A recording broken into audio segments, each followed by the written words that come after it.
Hello, everyone. Welcome to the Ag Workforce Development Program webinar for 2026 internships. We're letting a few people trickle in before we get fully started.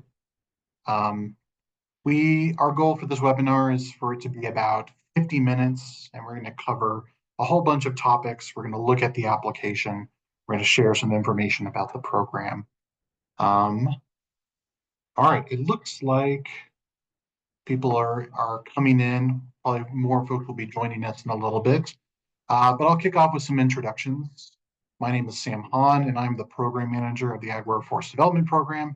And joining me today is Sarah Miller, our fantastic grant specialist. Hello. She will be the one reviewing your invoices in the future. If you have any questions about the program or the application, you can always reach us at the email on screen at cda_AWD@state.co.us. Again, we love hearing from folks. We welcome your questions, and we are here to help you if you have any issues. During this webinar, we're going to cover a couple of things. I want to talk a little bit about the history and background of the program to help you understand kind of why this program exists, the rules and requirements, who can apply, what interns are eligible, what does reimbursement look like. We're going to talk then about how to apply. I'm going to run through the online application and kind of point out the points of interest and clarify a couple of things in case that is helpful.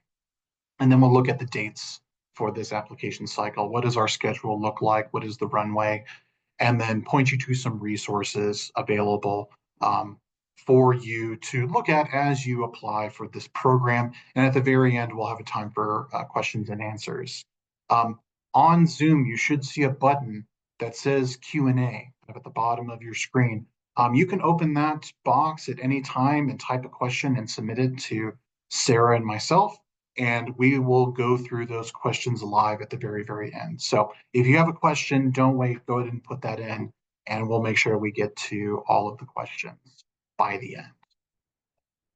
Okay.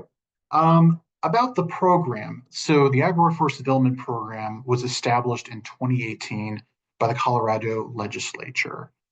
It was recently re-upped and the program extended, which is great news.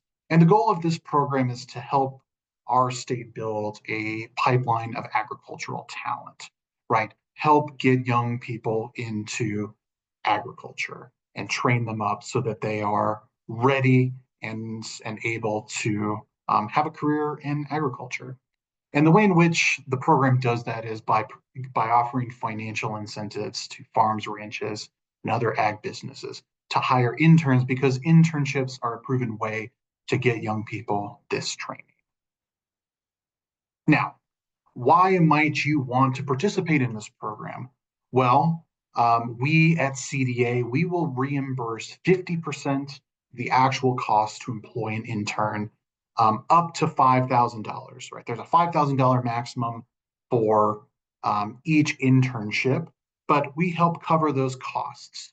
That is by reimbursement, so you will make payments, you'll pay intern wages, cover those costs up front, and then you will submit an invoice to the state and we will reimburse you for all of the eligible costs.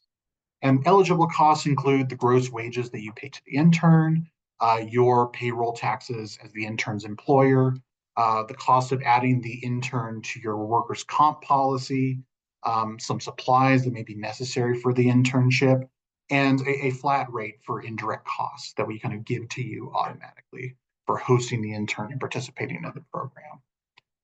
The only thing that I will highlight, and we'll mention this a couple of times during the webinar, is that 75% of whatever you are reimbursed for has to be paid to the intern, right? So the bulk of your reimbursement has to go to your intern's gross wages, which is going to be your highest cost anyway, so it works out. Now, who is eligible to apply for this program? Any farm, ranch, or other agricultural business with operations in the state of Colorado is eligible to apply. So if you are a farmer, rancher, or you run an ag-related business, you can apply. We do give priority to folks who are engaged in production agriculture, but that doesn't mean that if you're not engaged in production agriculture, you won't be awarded an internship. It just is if we have a high volume of applications and we need to prioritize some over others, we focus on production agriculture. There are a couple of other requirements too. You have to be compliant with all federal, state, and local regulations and abide by the labor laws of the state and of the federal government. You have to do that regardless in your business operations, so that shouldn't be a problem. We also have some eligibility requirements for who you are allowed to hire as interns. These are pretty broad. We typically don't run into major issues with um, um, interns not being eligible to participate in the program, but I do want to spell these out kind of up top. The intern must be a student, recent grad, or a beginning farmer or rancher. You hire this person through your normal process. Say you're awarded an ag workforce development internship. CDA is not the person hiring that intern. You would hire that intern like you would for any other employee of your business. The only thing that we will do is we will do kind of a check. We'll have the intern that you're about to hire fill out a qualifying form just to make sure that they fit the requirements of the program. And so basically we're asking, are you a student, recent grad, or beginning farmer or rancher? Are you a relative of the business owner? You cannot use this state grant to hire relatives on as employees or to hire past or current employees. Again, the goal is to bring new people into agriculture. And so we want to make sure that those people aren't related to you and haven't been previously employed by you. And the last thing that we check is we currently require that all interns of this program be at least 18 years old. So we'll do that check. But so long as the intern meets those requirements, they're eligible to participate in the program. So there are also a couple of requirements for the internship itself, right? The goal of this program is to build a pipeline of talent in the state, which means that we want these internships to be quality educational experiences, right? We don't want these interns just out in the field pulling weeds, right? We want them to have a lot of opportunities to learn and grow and develop a wide range of skills. And so in your application, we have a couple of places where you can offer that sort of information, right? What educational experiences are you going to give your intern? Are there going to be opportunities for the intern to lead a project potentially? What sort of skills are they going to develop over the course of participating in this internship? The other requirements of the internship is that it be at least 130 hours. If your intern doesn't hit that minimum number of hours, we're not able to reimburse for the internship. Again, this is typically not a problem. I'm sure that you have more than enough work on your farm, ranch, or ag business that'll exceed 130 hours, but please be aware of that kind of minimum requirement. And the internship can't go on for more than 1 year. The program's set to run on the calendar year. So if you apply this October, your internship can happen at any point in 2026, but you can't extend it into 2027, and you can't start it in 2025. So it has to be at least 130 hours and can't be longer than a year. And I include this list on this slide just to kind of emphasize that we're looking for a wide range of internships. We're not just looking for interns to be working traditional jobs, which again, we also want them to be doing, but we also want to emphasize that folks who are in the forestry industry, folks who are working in ag marketing and sales, folks who have maintenance and repair businesses specifically focused on agriculture. We definitely encourage you to apply for internships as well. I'll just note that this year for 2025, we funded a couple of internships at an electrical company that specialized in kind of electrical equipment on farms and ranches. So just to give you a sense of kind of the wide range of internships that we're looking to fund. Now, how to apply. This is a grant that uses primarily state tax dollars, and a little bit of federal funds. You must apply online through a platform known as AccessGov. I'm going to show you that application in just a second and walk you through it so you get familiar with it. If you've participated in the program before, you may remember that we used Google Forms. We've moved to AccessGov because AccessGov is a much more powerful platform and allows us to do more of the work for you behind the scenes. The goal here is to have a more helpful application and make the process a little bit easier for you. Of course, if you have feedback on the process, you can always shoot us an email.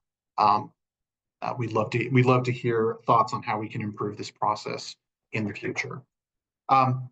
If you're an eligible business, you can apply for up to 3 internships. You can't have more than that. That is kind of set in the rules of the program.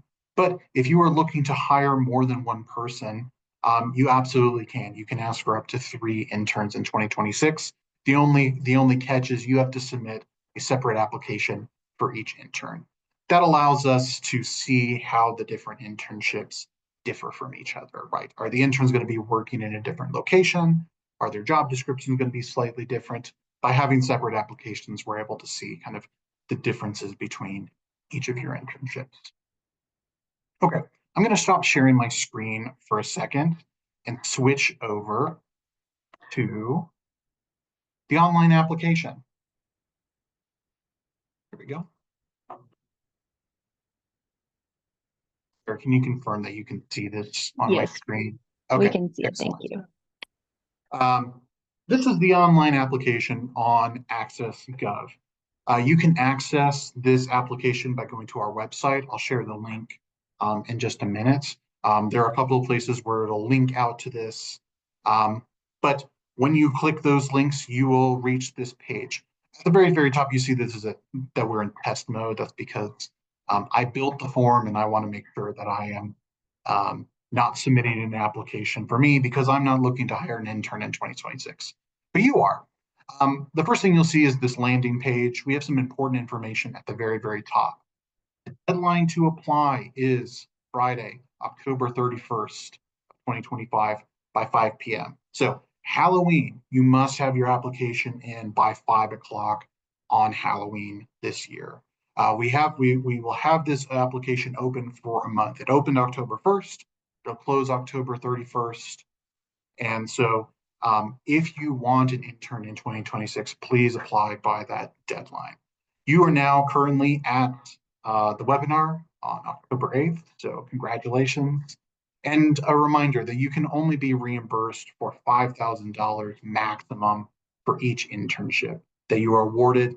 And those internships can't start before January 1 and have to end by December 31st of next year. We link out to the website. And again, if you need that email, we have it on that page. A little bit of reminders just about the process, the requirements of the program. When we close the application on October 31st, we will start reviewing the applications and you will be notified likely in mid-December if you've been awarded an internship and if you applied for multiple, how many internships you have been awarded. So be watching your email for those notices from us. We also want to give this kind of information up front that if you are awarded an internship, you will have to enter into a grant agreement with the state of Colorado. We try and keep the paperwork as minimal as possible for this program, but we are a government agency, and so we do require some basic paperwork from every single person who enters agreement with the state. So if you are awarded, you're going to have to turn in a W-9.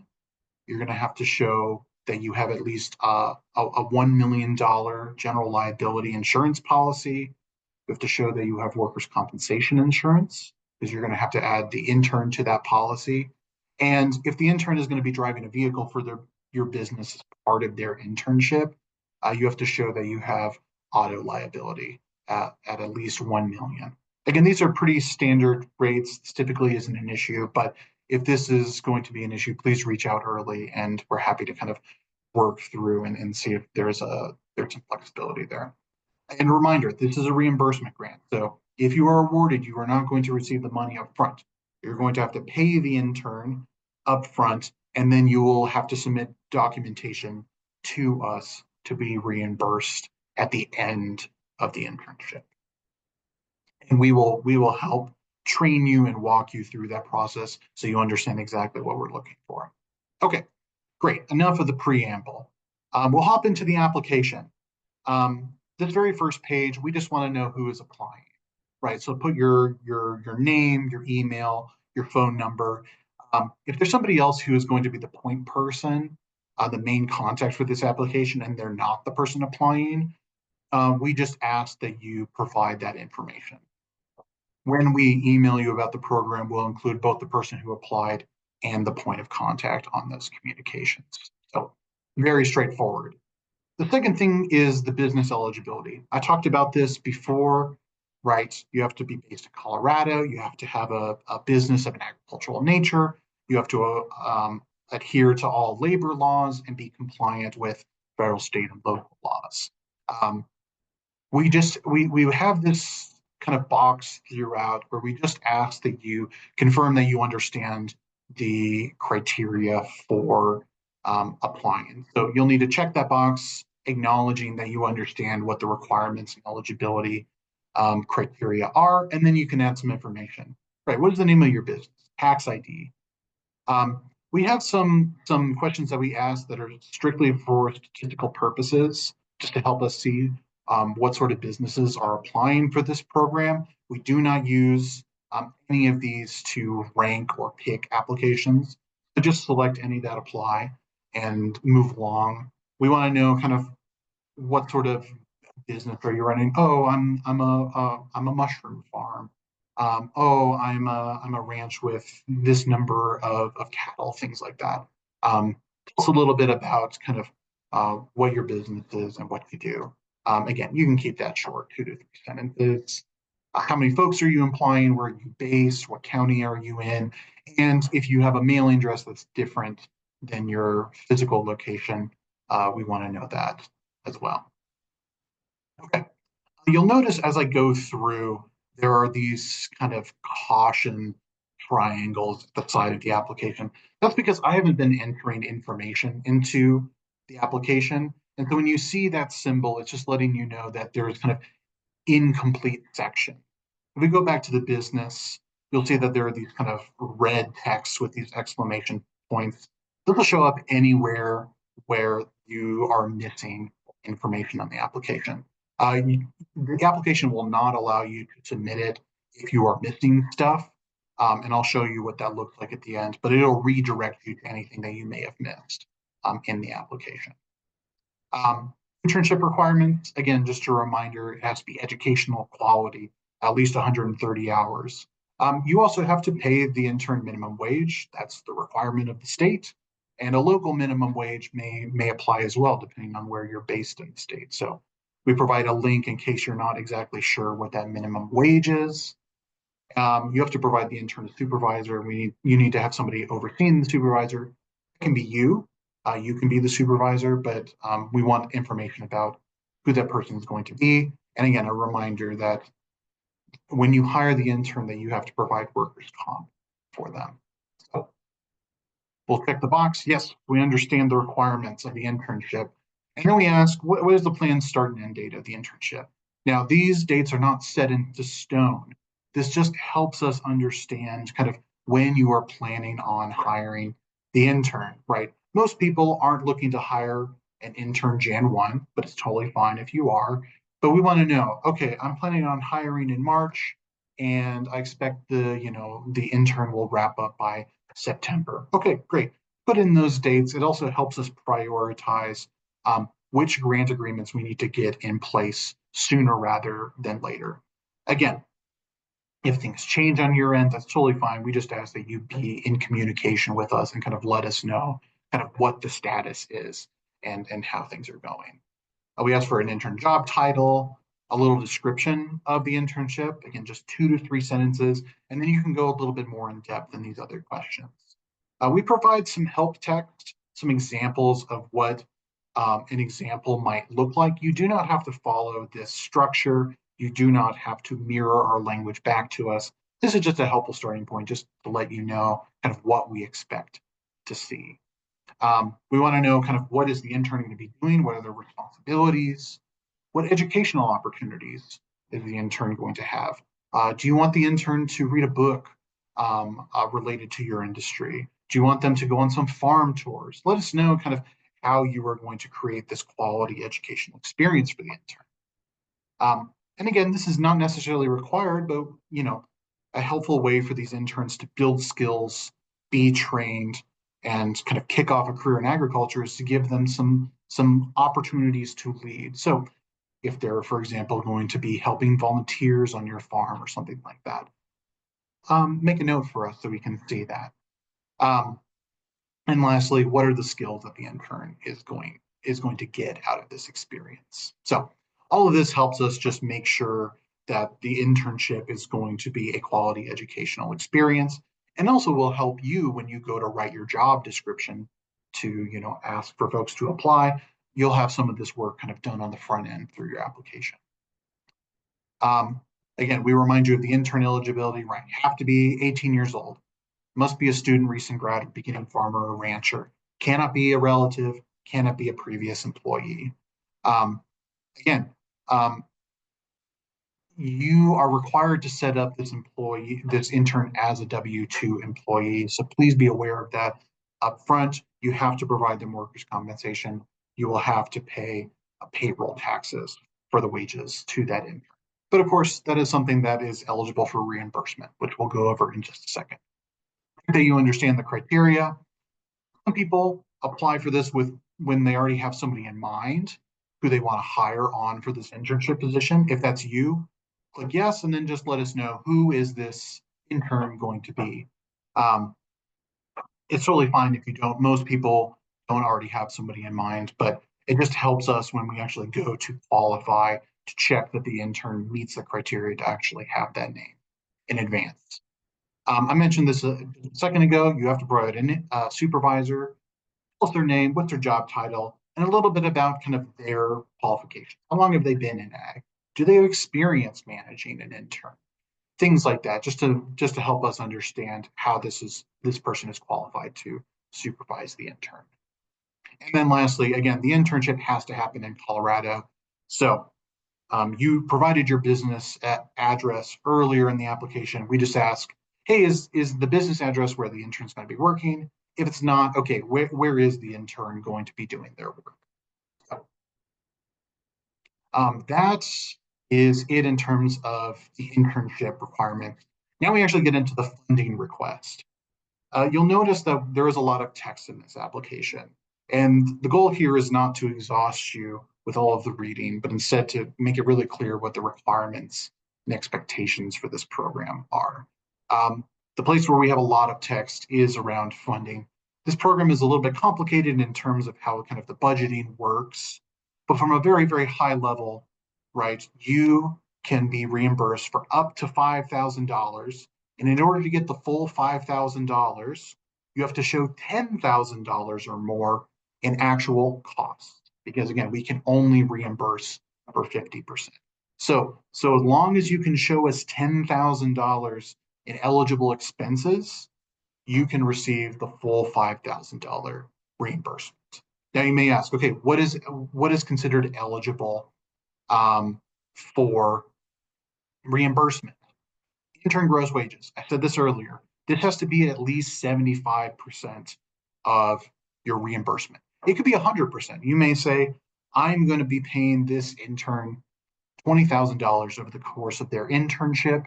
And so I am just going to ask for, $5,000 to help pay those wages. That's totally fine. But at least 75% of your reimbursement has to be going to the intern. And we also allow some other direct costs, which I'll kind of walk through in a second. So intern gross wages, right? That's their nets plus their tax withholdings. That has to be 75%. For all people who are being reimbursed by the state, you have to kind of show two pieces of proof in order to be reimbursed. When you're asking for personnel reimbursement, you have to show timesheets, you have to show pay stubs. So if you hire an intern through this program, you need to keep timesheets kind of from the beginning so that we can just understand when was the intern working, what were they doing, and then also copies of their pay stubs. So we can say, okay, how many hours did they work? Did they get paid for those hours? Great. And we can kind of keep track and reimburse you if all of the paperwork matches. Now, after you've put 75% of your award toward the intern, we can reimburse you for other things. And that means employer payroll taxes, the cost of workers' comp, safety training. Do you need this intern to get, certain certifications in order to work? Great, we'll help cover those costs. But if you're buying the books that you want your interns to read, we'll help cover those. Mileage reimbursement. And if you're offering this internship as for the intern to receive academic credit, the tuition reimbursement is also eligible. Again, you have to show kind of two pieces of proof. In this case, for these sorts of costs, it's proof of purchase, so a receipt. Here's the receipt for how much I paid for this book and a proof of payment. And here's the credit card statement for the card that I used to purchase that book for the intern. We need both of those pieces in order to reimburse. And then lastly, we'll give you a flat 10% indirect cost based on the wages and the other direct costs. You get this automatically. There's no requirement in terms of paperwork to turn in, right? And remember, you're submitting all of this in one invoice after the internship is ended to us. And again, we have to review and make sure all the documentation will work, matches, and Sarah is extremely good at this, and she will help guide you to make sure that all of your paperwork is up to our standards. Okay, that's a lot, but I did want to kind of walk through that and make that clear. We asked for you to, acknowledge that you understand these requirements before we go on and help you estimate the cost of your internship. Again, you have to pay minimum wage, which is above $15 an hour in the state of Colorado. We link to the Department of Labor to help you understand what the minimum wage requirements are for 2026. Let us know if the internship has been full or part-time. And then this is where we're going to do a lot of work for you on the back end. So let's say you plan on paying this intern $20 an hour. And then we ask, okay, how many hours is that intern going to work? And let's say you say, okay, that intern is going to work 375. Okay. Well, we know that $20 an hour, that's above minimum wage. This is good. And you're meeting that 130-hour minimum that the program requires. And so we'll just say, okay, we're calculating that your intern gross wages are going to be $7,500, right? That has to be 75% of your reimbursement, reminder, right? You have to be paying that much to the intern in this case. Okay, other direct costs. We do a little bit of math for you here. Okay, based on the total amount that you're going to be paying this intern, based on the ratios that this program requires, here's how much you can ask for other direct costs. In this case, it's $1,590 and a little bit. So we ask you to say, how much of that would you like? You can ask for that full amount, or you can ask a smaller amount. And then we're going to build an estimated we're going to build a table that estimates the cost of the internship for you. So you said, okay, intern gross wages is going to be $7,500, $1,590 for other direct costs. We're going to give you indirect, and would you look at that? That's a full $10,000 is your estimated total cost of the internship. Again, we can reimburse 50%. And so when you go to submit this application, you are asking for us to fund a $5,000 internship. Now, if your costs are lower, the amount that you're asking for this internship will be lower. But this is just an example to show you kind of how we're trying to do some of the math for you so that you don't have to create a very complicated budget. Again, when you submit for a reimbursement is when we'll start doing some checking to make sure that the costs you're submitting for are eligible. And again, we welcome you to ask questions up top, but we're trying to provide a little bit more information in this application stage so you understand what is eligible for reimbursement.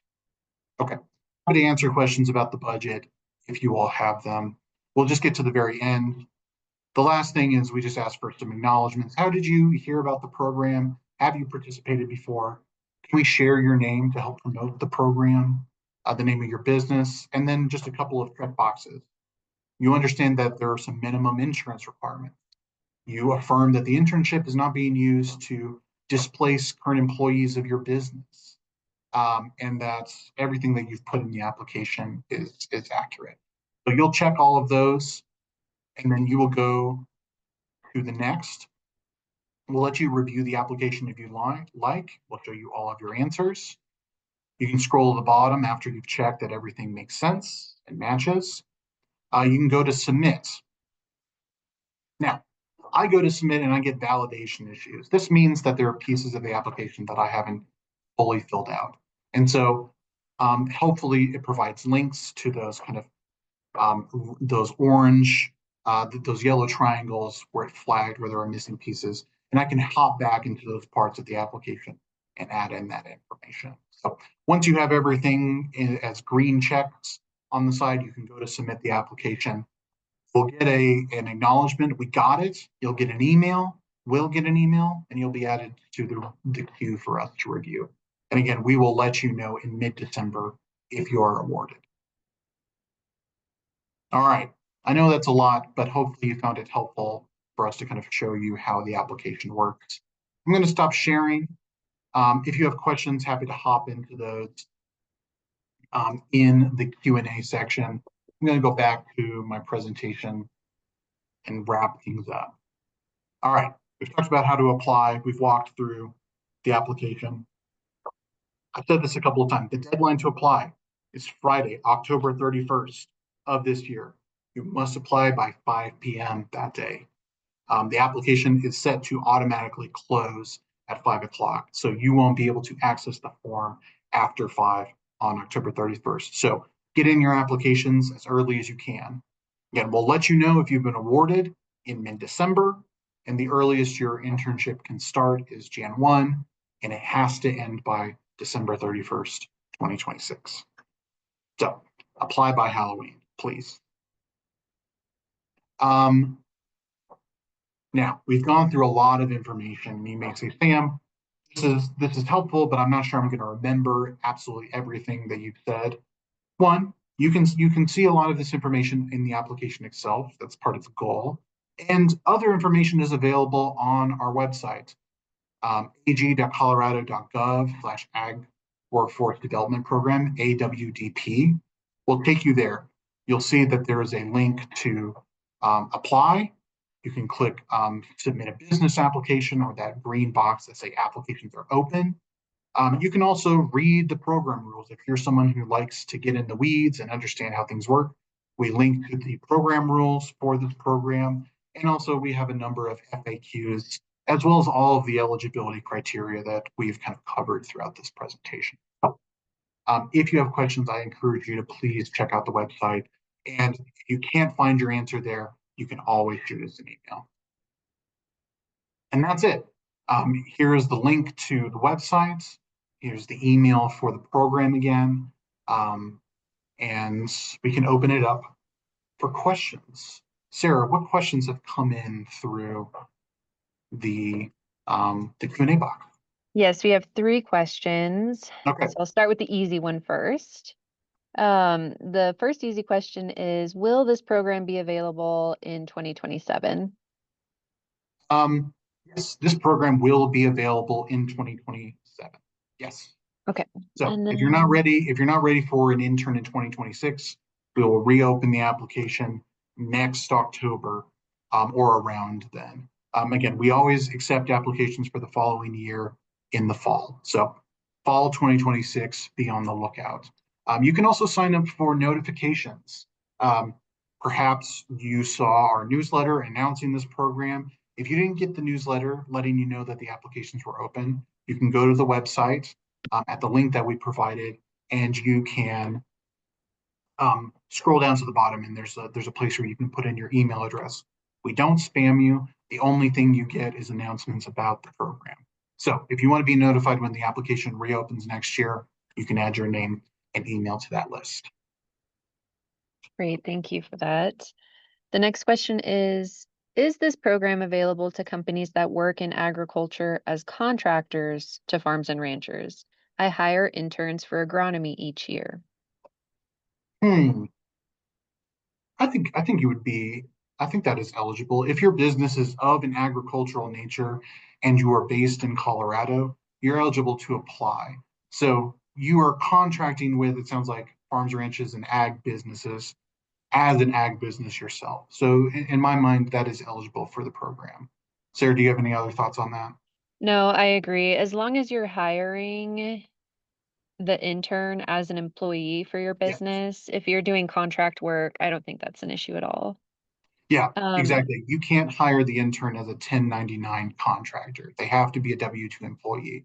So if you are doing contract work as your business, that's fine, but you can't hire on the intern as a contractor for contract work. Does that make sense? yeah. So another question is when should interns start their application process? Okay. There isn't kind of a set schedule for intern applications. Once you have identified an intern that you want to hire, that's when you will let us know. We will have them fill out that qualifying form. Again, it's a very simple form. We're just doing those basic checks, right? Are you 18 years or older? Are you a student, recent grad, or beginning farmer or rancher? Are you a relative of the business owner? Have you been previously employed by this employer? Right. As long as they answer those in a way that makes them eligible, it's totally fine. We'll confirm that with you and you can go ahead and finish that hiring process. The only other thing I think we asked them to fill out is just a brief statement of kind of what their career goals are. Why are they interested in this internship? What are they hoping to gain out? It's like that. But that is totally based on when you are ready to hire that intern. When we make that award, we'll also give you the link that you can share with your intern um, whenever you're ready to do that. So it's kind of based on your hiring schedule because again, you are the one hiring the intern, not CDA. Yeah, thank you for that, Sam. Okay, we're going to switch over to the Q&A. Those questions came in through the webinar chat. Okay, great. So the next one is there any consideration for housing or food? So that's a good question. So for housing, I think a question I have when you ask about housing or food, and maybe you can drop this in the chat. So if you are looking to provide housing as part of wages, there are some requirements by law in Colorado that you have to follow, right? The housing has to be voluntary. The intern has to voluntarily accept it. It has to be for a set rate. You need to document how much that's being taken out. And we're going to have to see that proof in the future. So there is that kind of question for housing. Can housing be part of wages? Again, if certain conditions are met, and that is determined by Colorado law, I'm happy to kind of provide a link to the Department of Labor page that spells out those requirements.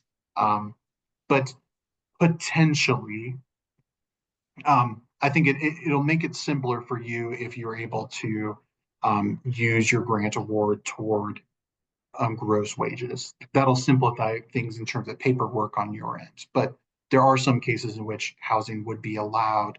And kind of the same thing with food. It's a little bit different with food, but um, there are some ways in which you can, if you're providing like, for example, produce as part of the compensation to the intern from your farm.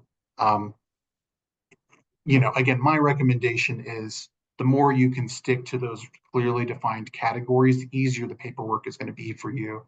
Because we'll have to see a lot of extra checks if you're trying to replace wages with these kind of benefits. So that's kind of my answer. I know that's not super clear. It would depend. Happy to talk about this over email if that's more helpful. Yeah.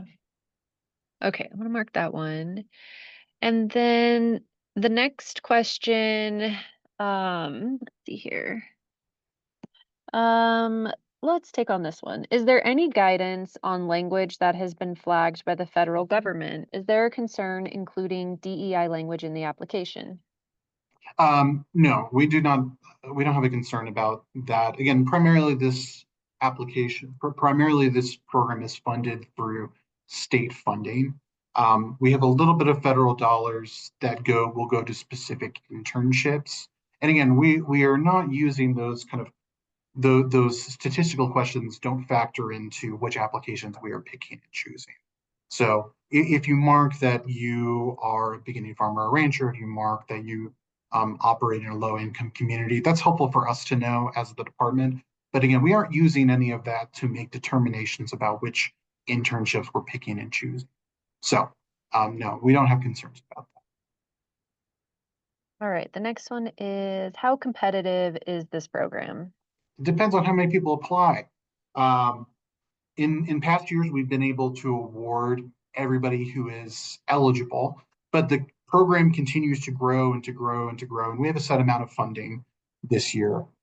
We're looking to fund, we hope to fund 75 internships across the state of Colorado. So if 75 qualified people apply, 75 people get awarded an internship.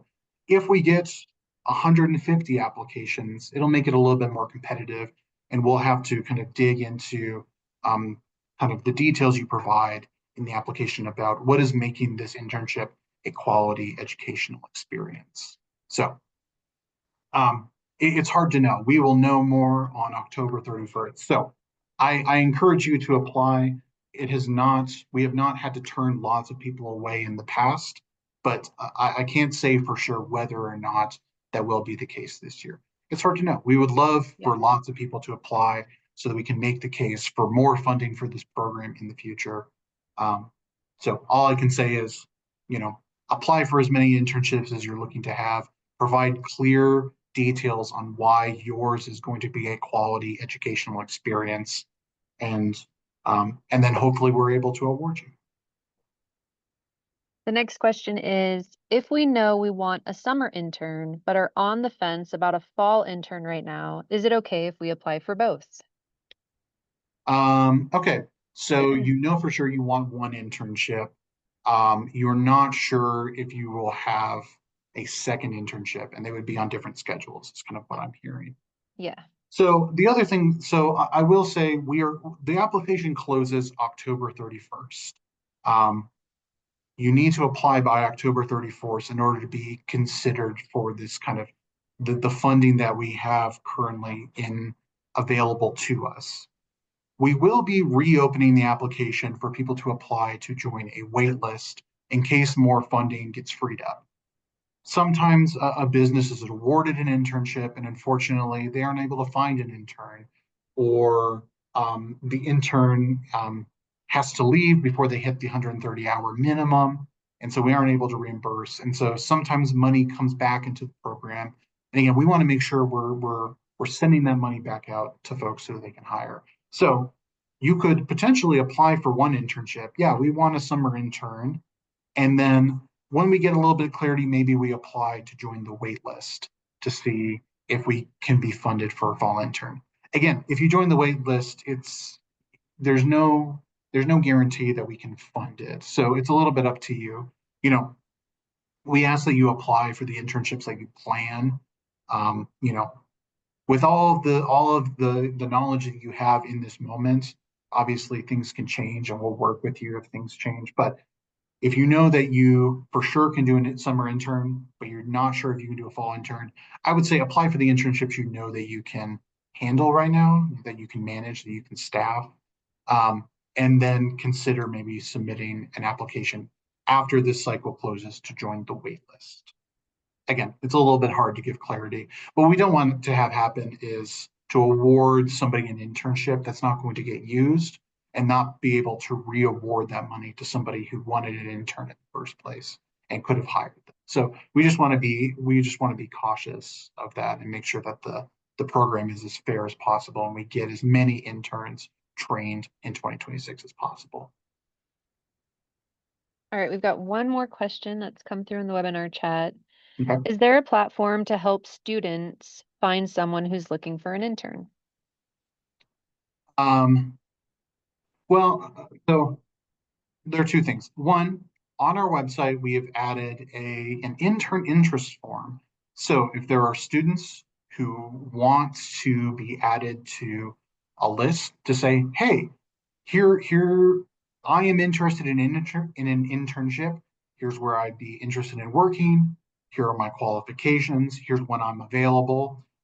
We share that list with the businesses who get awarded.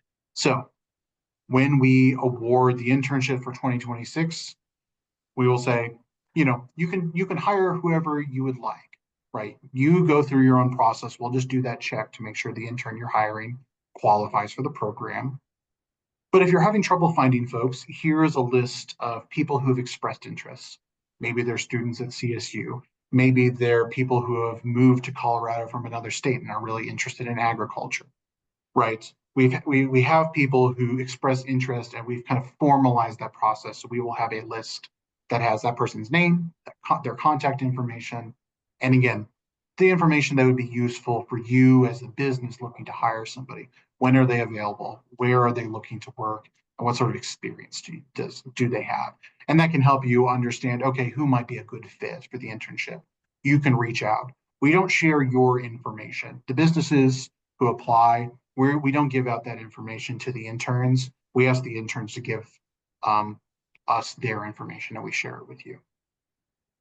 I'm thinking, this question came from the same person who also asked when interns should start their application process. So I'm kind of thinking this person is actually an intern looking for an internship. Oh, okay. So I would say, Sheldon, who's asked this question, if you email us at cda_ag_workforce at state.co.us, which is up on the screen, we have an intern resource list that we've developed for our ag workforce development interns. And on it, we have a bank of information that has job websites. So that could be a resource for someone who is looking for work as an intern.